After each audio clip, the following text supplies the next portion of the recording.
Ladies and gentlemen, thank you for standing by. Welcome to the Banks versus Mitchell conference call.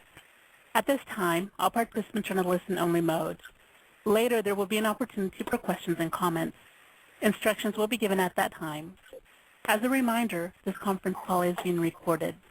I would now like to turn the conference call over to your host for today, Kelly Swanson. Kelly, please go ahead.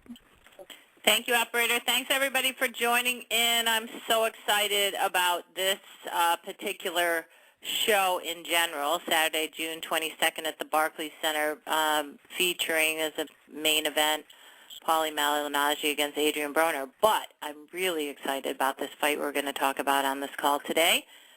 Joining us, we have Johnathon Banks, the NABO and WBC International Heavyweight Champ, as well as Seth Mitchell, the former NABO heavyweight champ.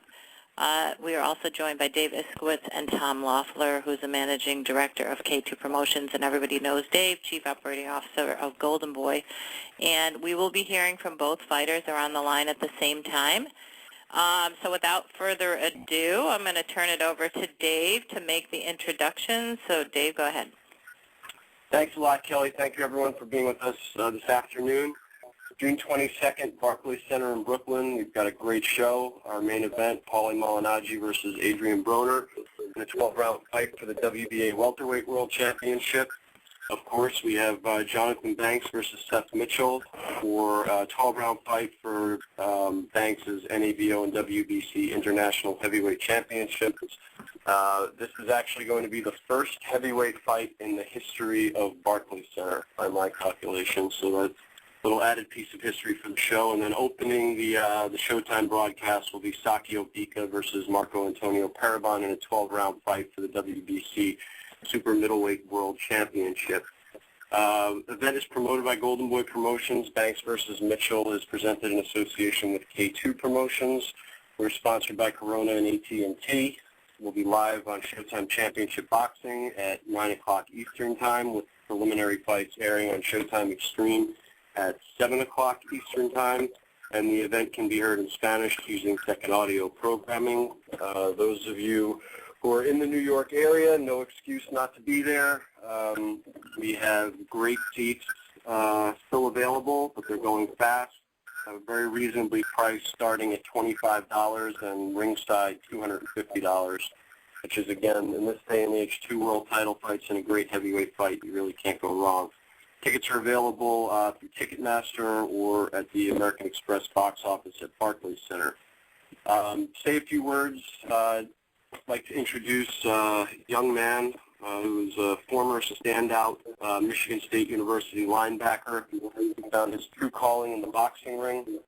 In the first 4 years of his career, he tore through all of his opposition, beating Taurus Sykes, Timur Ibragimov, and Chaz Witherspoon, all of those by knockout. He's extremely eager for the opportunity to avenge his only pro loss when he faces Banks, and he'll look to show the resilience of the champion when he attempts to even the score on June 22nd. He has a record of 25-1-1 with 19 KOs from Brandywine, Maryland. Seth Mayhem Mitchell. Seth? Thanks, Dave, for the introduction. Thanks, Kelly Swanson and Golden Boy, everybody that's listening to the call. I want to say, first and foremost, I want to thank my team for giving me this opportunity. I want to thank Al, Sharif Salim, Lawrence Savakin, everybody that's involved in my team, and thank Johnathon Banks for giving me this opportunity to avenge this loss. I'm very excited about this fight. As Dave said, this is my first pro loss, and it was a hard loss. It took me about a week to get over the loss, but I truly believe that everything happens for a reason. Everybody that know me, they know that I went back to the drawing board. I'm preparing diligently. I'm very focused for this fight. I know Johnathon Banks is preparing hard as well. It's going to be a great fight. Again, I don't do a lot of talking. I just go back to the drawing board and work hard. I'm very confident in my abilities. I'm very confident in what I can do, and there's no doubt in my mind that I'm going to come out victorious this time. I watched the fight numerous times. I saw a lot of mistakes that I made. I'm not taking anything away from Johnathon. He did what he was supposed to do that night. But I promise you it's going to be a different outcome come June 22nd. I just want everybody to tune in because I will be ready, and I was ready to fight on February 16th, and when I was really disappointed when the fight got canceled. But again, I go back to my belief that everything happens for a reason, and that just allowed me to hone my skills, to get better, and to be more prepared for this fight. I'm definitely a better fighter. You know, I'm not going to keep saying that. I just got to go out there and show you what I've learned from that fight, what Johnathon Banks has taught me from that fight, and you will see that on the 22nd. I'm very prepared for this fight, and very focused, and just excited that I'm back on this big stage. You know, Showtime is not too often you get. Not only do you lose, but you get stopped in the second round and have the opportunity to come back and fight on a major network. I'm very fortunate and very blessed for that, and I'm definitely going to take advantage of this opportunity. Again, I want everybody to tune in. I want to thank everybody that's a part of this, making this happen. I want to thank my family, my friends, everybody that's praying for me. Continue to pray for me, and on the 22nd, I will be victorious. Thanks. Thanks a lot, Seth. Before I introduce Tom, I just wanted to mention one thing. These two fighters are, in case you didn't notice and listening to Seth, are kind of a stark contrast from Paulie and Adrian in terms of the way that they kind of conduct themselves. And I was around them when they first fought. I couldn't believe how they're just such gentlemen. I mean, they're really, really two nice, good guys, you know, respectful athletes, and that's always a breath of fresh air. So now to introduce Johnathon Banks, I would like to turn it over to the Managing Director of K2 Promotions, Mr. Tom Laughlin. Thanks, Dave. We're really excited to be a part of this promotion. As was already mentioned, it's a great main event, but you couldn't get a better co-feature fight to complement that type of a main event. And you got two tremendous heavyweights in there. Before the first fight, you know, Seth was clearly considered the best American heavyweight. You know, leading up to, there was a lot of talk of him fighting the Klitschko's down the road, and, you know, with everything that Johnathon went through at that point, you know, training Vladimir with the death of Emmanuel Stewart, everything like that, and then just being able to be victorious in that fight, I think he proved, you know, there's a lot more to Johnathon Banks than people had known previously. So we're looking forward to this fight again, just to prove that the first fight wasn't a fluke. Johnathon, I know, has been training really hard for this fight as well. So with that, I wanted to introduce him. He's in Detroit, Michigan right now. The WBC International and NABO champion, Johnathon Banks. Thanks a lot, Tom. I want to say hello to everybody, Golden Boy, Seth, Kelly, everyone that's on the call. I mean, there's not much to say, you know. Seth said it all. I mean, I'm not a talker. He's not a big talker. There's not much to say. I'm looking forward to the fight. I wish that I wouldn't have broke my thumb preparing for February 16th, because I was also looking forward to that fight. But things happen, man. This is out of your control. This was out of my control. That's the first broken bone I ever had. Never had nothing broken on me before, but I ended up breaking my thumb. So the fight was postponed, but now we got a new date, June 22nd. I am preparing, just like I always have been. Looking forward to the fight.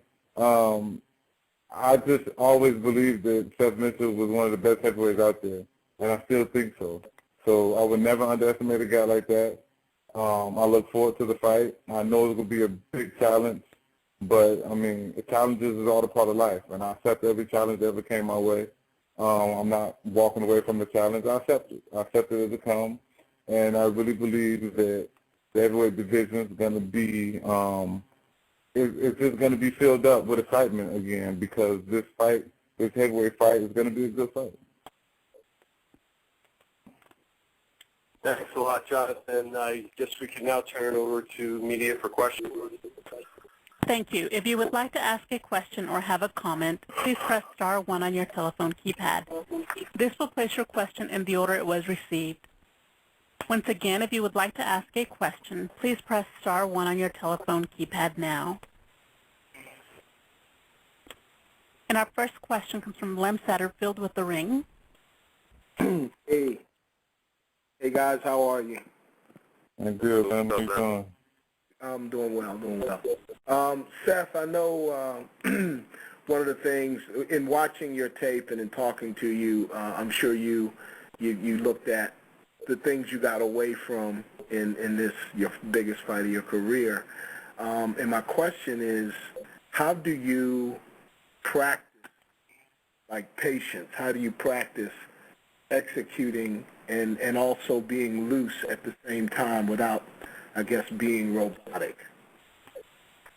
I mean, just, you have to, you know, I've been working on just being relaxed and not being anxious. You know, even though when I fought him the first time, I didn't feel anxious. I didn't feel nervous. When I went back and watched the tape, you know, I can see that I was tight and that I was tense. So it's just repetition in the ring, repetition in sparring. I know sparring isn't fighting. I wouldn't never say that sparring is fighting, but it's just the more repetitions you get, you know, making a conscious effort of, you know, just trying to do the right thing and not being, you know, over anxious, and just take your time. So that's just what, you know, we've been working on. And obviously instruction and executing your trainer's instruction under fire, is that something you guys are doing? Do you, I don't know if you just, you know, recreate the situation that got away from you in this fight, or how is that going, you know, the communication thing? The communication is going well, and I always consider myself a good listener. You know, I don't think I know it all. I just, you know, didn't do what my trainer instructed me, you know, to do. Going into the fight, we knew, you know, a lot of things that Johnathon does, and things that we couldn't do, and I went out there and did those things. Not saying that I was being hard-headed or anything, but, you know, I don't know, maybe it was experience, but, you know, I definitely felt that I've learned from it, and like I said before, I definitely feel that, you know, that loss made me a better fighter, and I just can't wait to show it. Thank you very much, Seth. Johnathon, you there? Yes, sir. How you doing, man? I'm blessed, man. I'm doing well. So I guess the same question, being a boxer and a trainer, can you imagine how, you know, how difficult must it be for Seth to do what he's doing? And as a fighter who's going to be in the ring with him, is that something you're going to try to exploit, maybe that potential that he might be, you know, questioning himself after the loss? Well, I don't believe. I mean, in no interview, nowhere I've ever heard Seth question himself. Mm-hmm. Seth Mitchell, he admitted it. He said, "Listen, I made a mistake. I've done a couple of things wrong, and Banks capitalized on it." That's all he ever said. He never really questioned himself. So therefore, I'm still seeing the strong, confident heavyweight that I saw the first time. He just, in my opinion, he's coming back stronger, and he may be a little bit bigger because he's eager to prove himself to the world again. And I just think that's what's going to make this fight a good fight. Two fighters try to prove themselves to the world that they are number one, or they are a good fighter, or different things like that. So I just don't believe that he have any doubt in himself or in his abilities. All his comments, all his concerns has been just correcting the little mistakes that he made. That's all his concerns has been. So, like I say, I just don't see him having no lack of confidence in himself. I think he's fully confident in his ability, and I just think he's coming out stronger, bigger, and ready to take the world by storm again. Okay, last question for you. Getting into, I guess, the head of a fighter as a trainer, you know, what must he be going through, and as a trainer, what is the key to getting a fighter to execute in the heat of battle? Well, I think I don't think Seth Mitchell will have a problem executing in the heat of battle because he's been in the heat of battle before. So he hasn't had too many problems executing in the heat of battle. I mean, and no matter who you are as a fighter, you get away from certain things that work. No matter who you are, and if you have a chance to correct it, then that's all the better. You know, so I don't think he's gonna have a problem executing whatever he has. You know, but as a fighter, my particular job is to stop him from executing what he wants to do, and his job is to stop me from executing what I want to do. So that's the reason we coming together, for one to stop the other, and the other to try to stop the one. So that's pretty much what it's all about. As far as the training part, it's difficult for me because I'm not thinking as a trainer. I'm only strictly thinking as a fighter. I took my trainer hat off when I left Germany. I left it with Vladimir Klitschko. So when I get back with him, I'll pick that hat back up and put it back on. But right now, my thoughts is strictly, as a fighter, and I let my trainer think as himself as the trainer. And my last question to you is, Tom mentioned earlier when he opened the call that you want to prove that this, your win over Seth wasn't a fluke.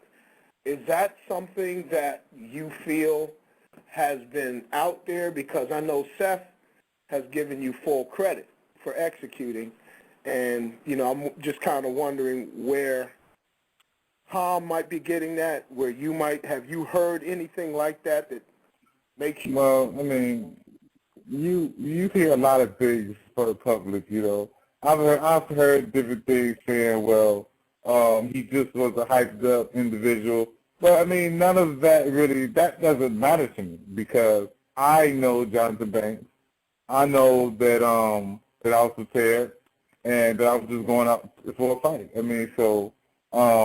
A lot of people, people may say that he was hyped up over the death of Stewart. This was a fluke. This is something that just so happened to happen.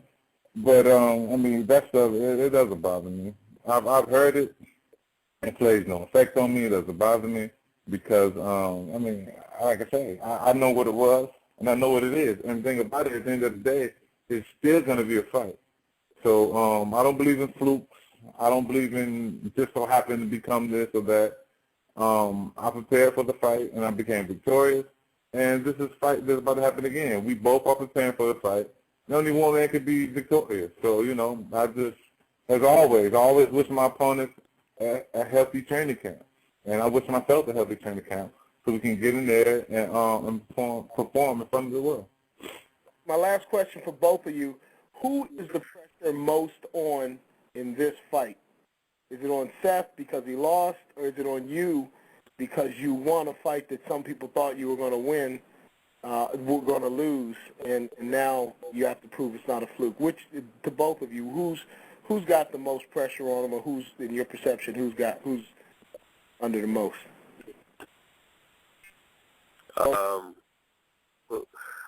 Me personally, I think the pressure's on me.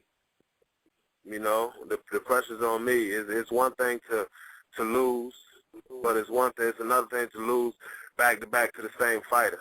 So I believe the pressure's on me, but I've said this from day one. I want to be in a situation where the stakes are high. That means you're headed in the right direction. So, I think the pressure's on me. I accept it. I relish the challenge, and the June 22nd, we're gonna get it in. Jonathan? And I think the exact opposite. I think the pressure's on me. You know what I'm saying? I do. I think the pressure's on me. That they saying, okay, he came on TV, he did this, and let's see if he can do it again. I think the pressure's on me. And just like he said, I accept the challenge too. I never ran from pressure. I accept it. I embrace it. So, you know what I'm saying? I really believe the pressure's on me. And I'm happy to hear how, but I had no doubt that Seth will accept the challenge. I accepted the challenge. And like I say, June 22nd, we definitely going to get it in. I guess it's going to be another good fight, guys. Good luck. Thank you. Thanks. Once again, if you would like to ask a question, please press *1 on your telephone keypad. That will place you in the question queue. Our next question comes from Dan Rafael with ESPN.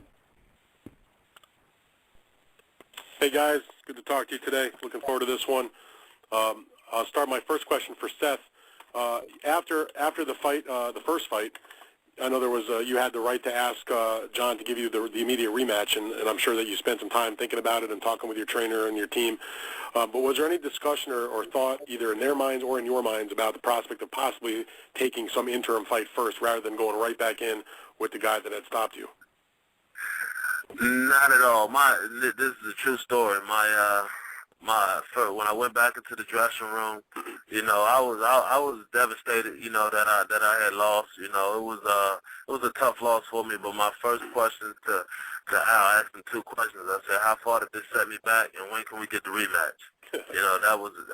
Those were my first two questions to Al, and I just wanted to get back in there, not because I didn't think.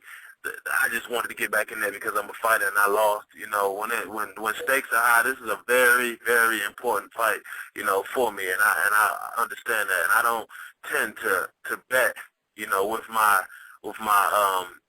heart.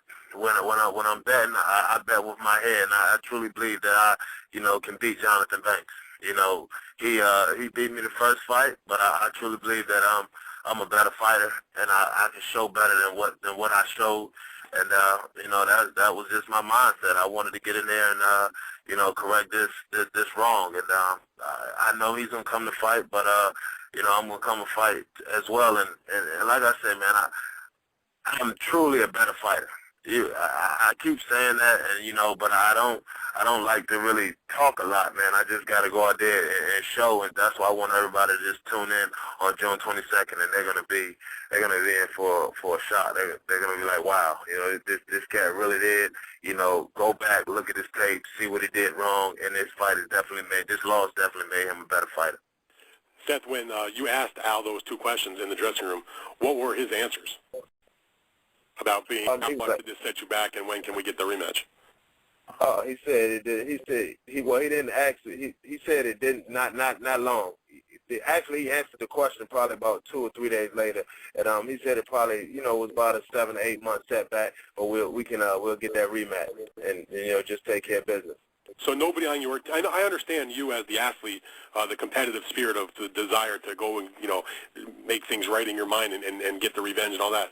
But that's why boxers pay their advisors and their trainers and the people that work with them to try to take a step back and look for the betterment of the guy's career in the long term.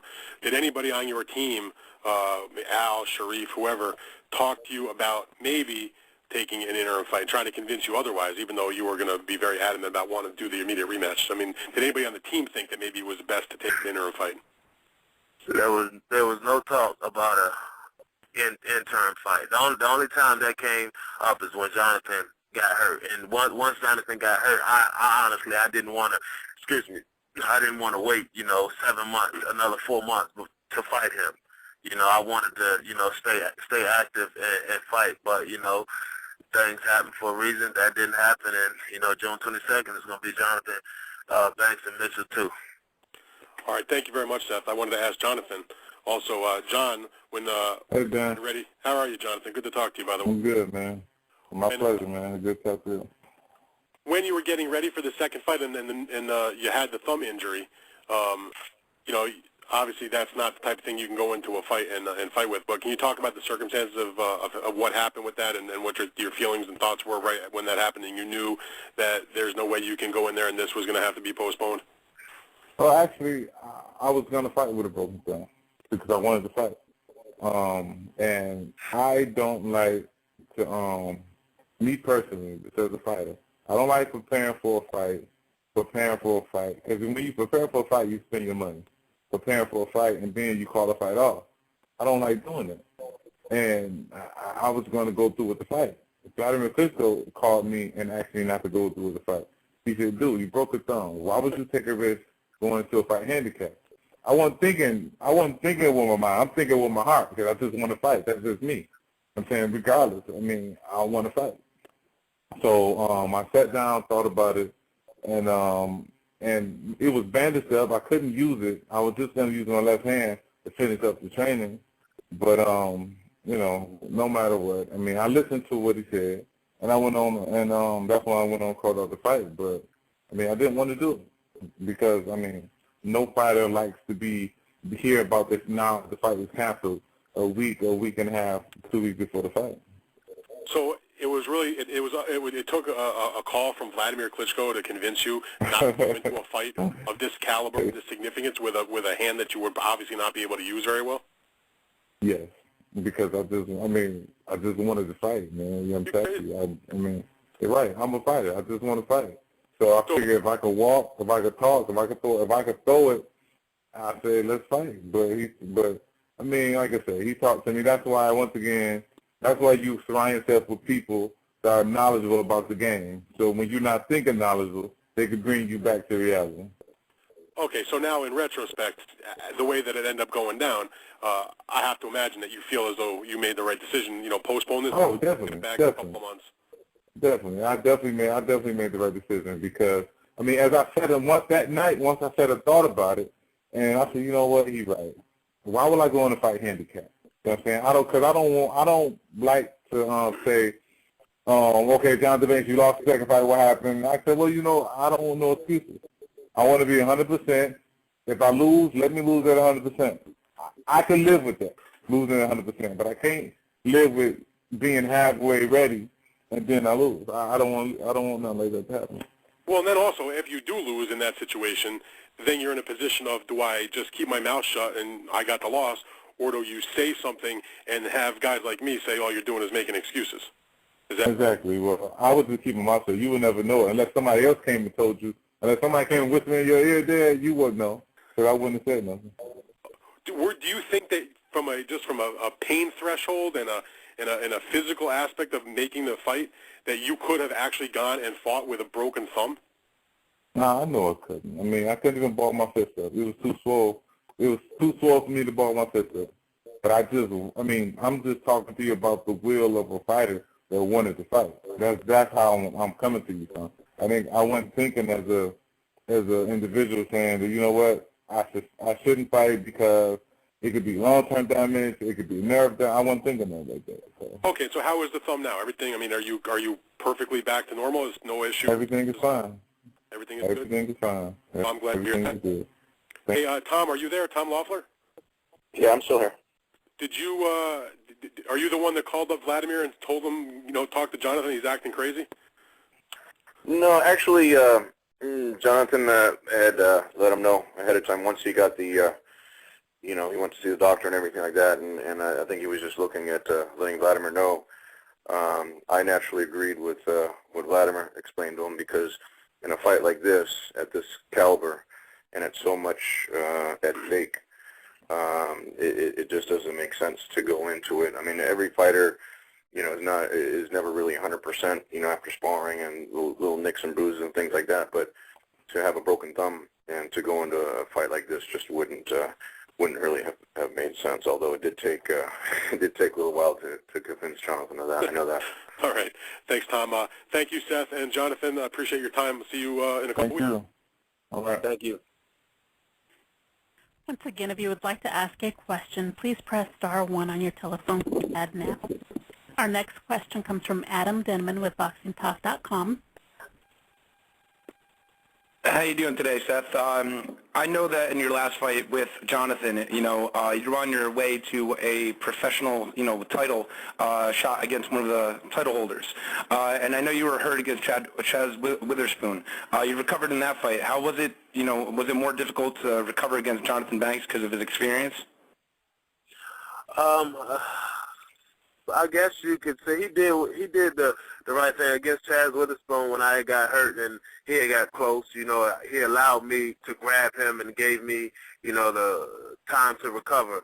Whereas in this instance, when I had got buzzed and tried to grab Jonathan, he stepped back and he kept his hands going and didn't allow me to fully recover and that allowed me to get knocked down 2 more times and the ref stopped the fight. So I guess that could be attributed to his experience, but it is what it is. It's something that happened, and I just had to learn from it, and I believe I have. Yeah. Do you think in your last fight that you were overconfident going into it since you dominated so many other opponents? I wouldn't necessarily say that I was overconfident. I never estimate any of my opponents. I train extremely hard, and I don't go out there trying to take everybody's head off. But when you look at my record, before this fight I had knocked out, I believe, either 12 or 13 or 13 of my last 14 opponents.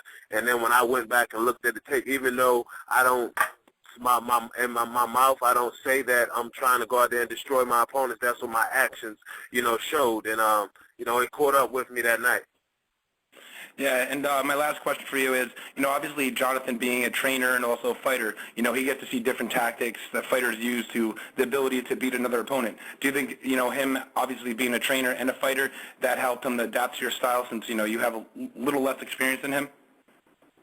I think just his experience in general, definitely might have helped him out. But, he's a fighter as well. And like he said, when you get in that ring, a lot of times you take that trainer hat off and you become a fighter. And, he did what he was supposed to do. I have, no excuses. I just gotta get better and show better. And I definitely plan on doing that on the 22nd. I wish you the best, Seth. Thank you. And Jonathan, how you doing today, buddy? I'm good. How you doing? I'm doing very well. Now, obviously, since you beat Seth in your last fight, and I know that you trained the Klitschkos, was that something that you were looking for before having a rematch with Seth? What do you mean? Was I looking to train someone? No, were you actually looking to fight a Klitschko? Because, there's a couple of rumors that you might fight a Klitschko even though you trained them before. I mean, no, I wouldn't. I wasn't looking to anything actually before the Mitchell fight. I was looking for Mitchell. I wasn't looking to fight. I wasn't thinking about any other fighter, but him. So. Yeah, and would you ever fight one of the Klitschkos though for the title? Who knows? I don't know.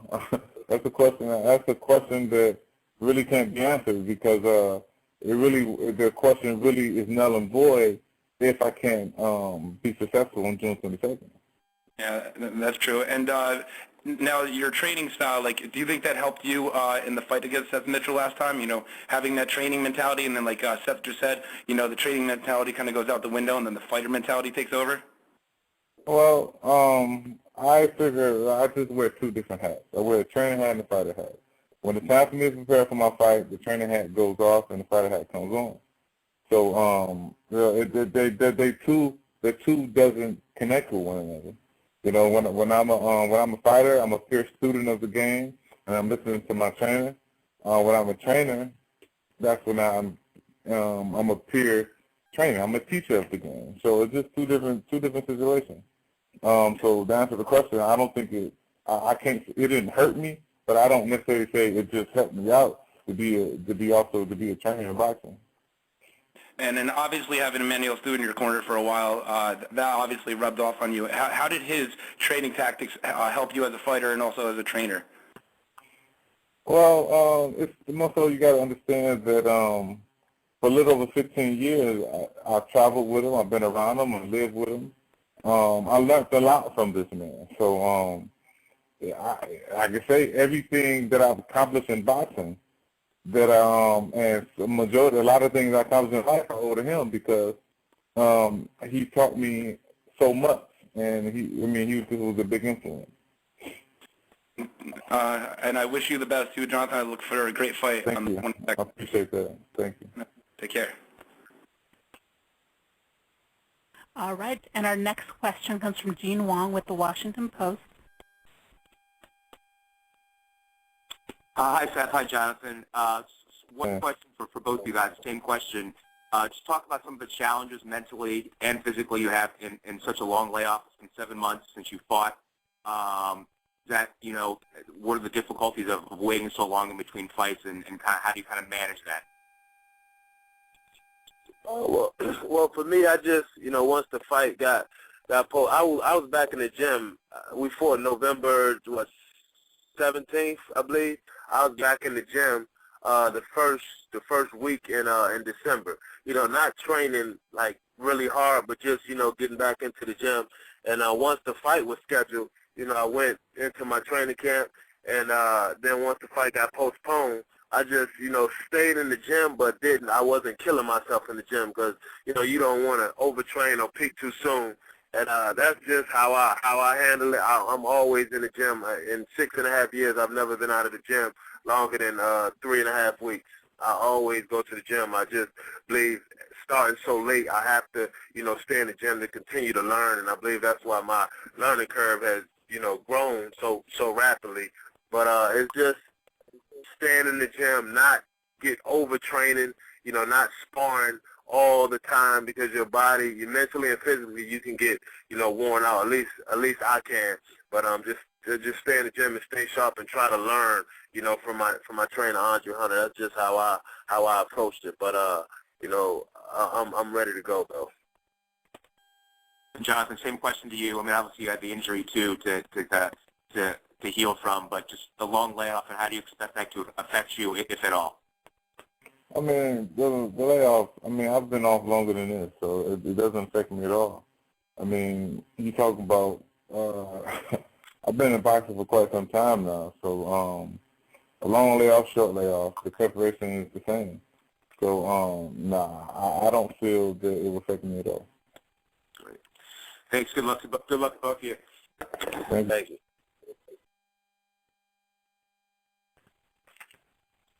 Next question comes from Ryan Quinzet with No Holds Barred. Hey, Seth. Hi, Jonathan. How you doing? Hey, how you doing? Hi, guys. This one's for Seth, and I want to ask a similar question to Jonathan.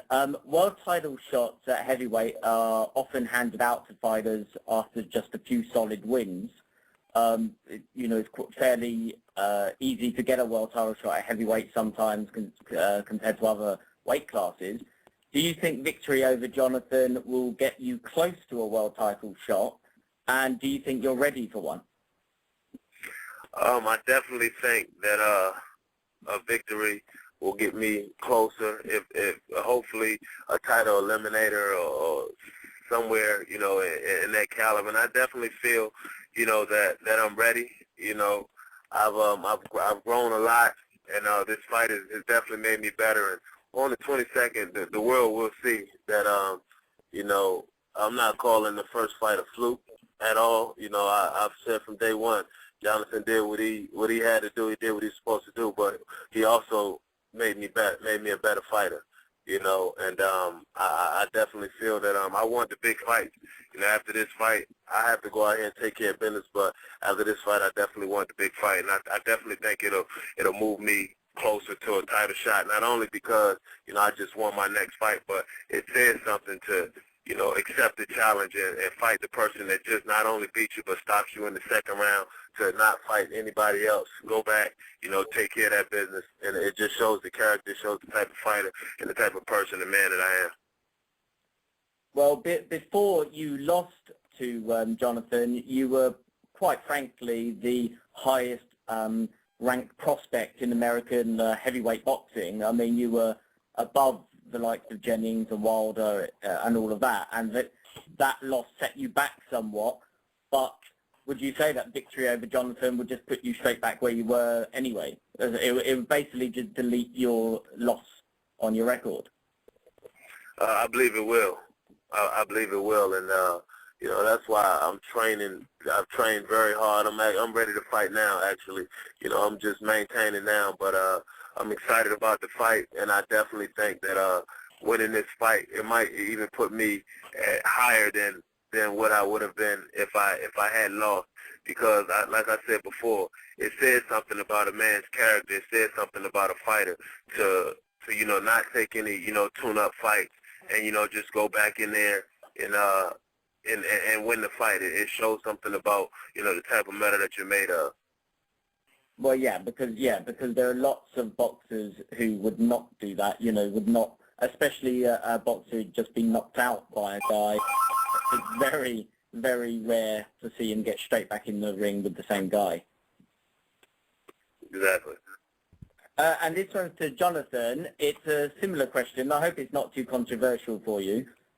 If you're victorious over Seth for a second time, you would surely be in the line for a world title shot. But do you think you could ever step in the ring with Vladimir? And if you did get a world title shot, would you probably go after Vitaly instead?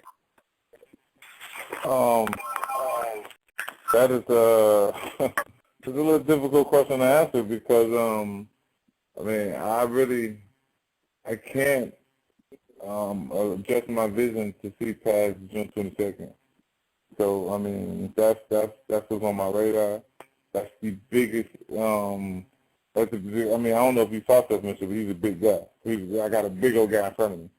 So that's all I'm looking at. So it's kind of difficult for me to try to look past that particular date and say, for instance, for the future. Do I dream? Do I want to be the world heavyweight champion of the world? Yes. Will I be? I definitely believe so. But like I say, all that is really null and void if I can't put on a good performance to be victorious June 22nd. Well, talking about performances, going into your first fight with Seth, did you believe that you could possibly pull off an early KO win? Because, you know, most bookmakers would have had Seth Mitchell as, you know, a heavy favorite to win. Did you think that you could secure that early knockout? Was that your plan? And do you think a similar thing could happen in the rematch? Well, going into the fight, I knew that I'm in the heavyweight division. And I know that one punch can turn the whole fight around. Did I plan to stop him in the second round? No. Did I think that was going to happen? No. I'm prepared for 12 rounds. Right now, I'm prepared to go 12 rounds. I'm not about to jump in there looking for a rush in a hurry up and get a knockout. I'm prepared to go 12 rounds. And when the bell rings, we'll see what happens. But no, I didn't try to predict. I'll be lying to say if I predicted that the fight would end early or end by knockout. No, I had no clue that it would. Okay, cool. I've got one final question for you. We often see at heavyweight, especially in recent years, you know, naming no names, but, you know, we all know who we're talking about. We often see a lot of animosity between fighters, especially at heavyweight. Would you say there's any animosity between the two of you, or do you have nothing but respect for each other? And why would you say that your characters are like that and not so fiery like other fighters? Well, me personally, I can't speak for any other fighters, but what I will say is the situation where I don't feel that you have to have animosity against an opponent to fight him. I feel you have to have animosity against an opponent to go up against them or to defeat them. This is the business that we're in, and me and Seth Mitchell both have a job to do. So his job is to beat or knock out his opponent, and my job is to beat or knock out my opponent. We both have a job. Just what happens is this particular job, we're facing each other. You know, if he was facing someone else, I was facing someone else. I believe his mentality would be the same and my mentality would be the same. Yeah. I definitely. Sorry. Oh no, I feel to say I look at it like this. This is the business. My opponent's gonna prepare. I'm gonna prepare. You know, I want everybody to do well. A lot of fighters out there, they hate on other fighters because they're doing this and they're doing that. At the bottom line, when you get in the ring, you have to do what you're supposed to do. If you take care of what you're supposed to do, then everything will be all right. And I truly believe if I hate on somebody else and don't want them to succeed, God is not going to continue to bless me, and that's just how I look at it. That's just my nature. Okay, well, thanks for the answers, guys, and best luck to both of you. Thank you. And our last question comes from Carl Freytag with Fight News. Hi, Seth.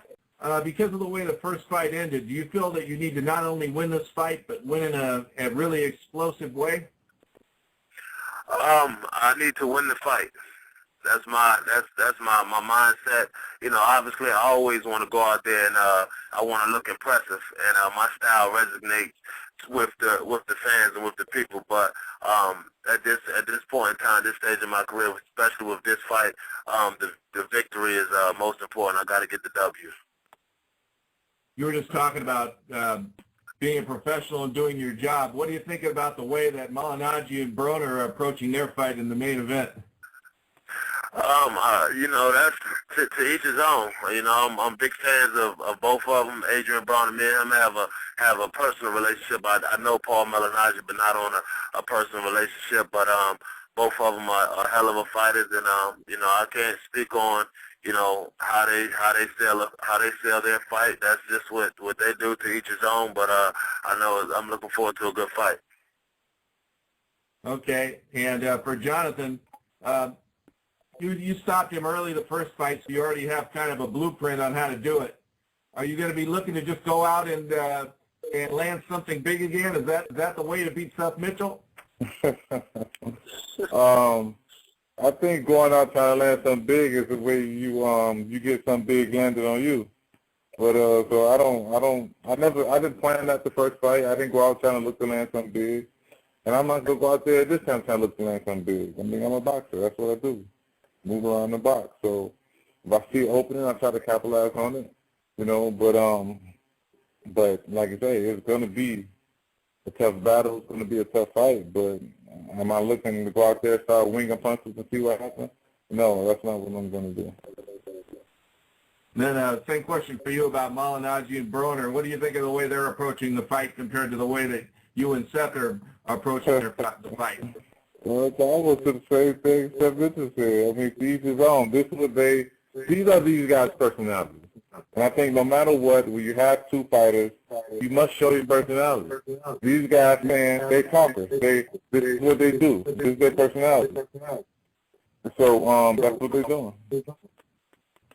Okay. And just one last question for you. Are you still sparring at all with Vladimir when you're training him now, or do you just leave that to other people? Yeah, I leave it to other people. I haven't sparred Vladimir in a little while, so I leave it to the other guys. I leave it to the other guys to do so. Okay, well, thanks a lot, and good luck to both of you. Thank you. Thank you. Okay, that's the end of our call. And you guys, if you want to make one last quick comment, and we'll let you go back to the gym, I imagine. Why don't we start with Seth? I just want to thank everybody again for being on the call. It's been a long time coming. I'm well prepared. I know, Jonathan, I know you're prepared, but, you know, just be ready for a good fight because, you know, I'm going to bring it. June 22nd. It's going to be a good fight, and I definitely plan on being victorious. Okay, Jonathan? Okay, thank you, Kelly.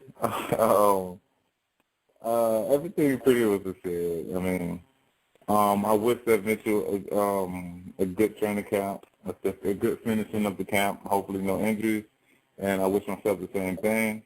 And once again, I'm excited. I look forward to June 22nd. It's going to be a very good show. All right, awesome. Thanks, you guys. Thanks, everybody, for joining us, and we'll see you on the 22nd. And we'll also have an update on the 22nd as far as Fight Week information, soon to be distributed to the media. Thank you so much. Bye. Bye. Thank you for joining us today. That concludes today's conference call.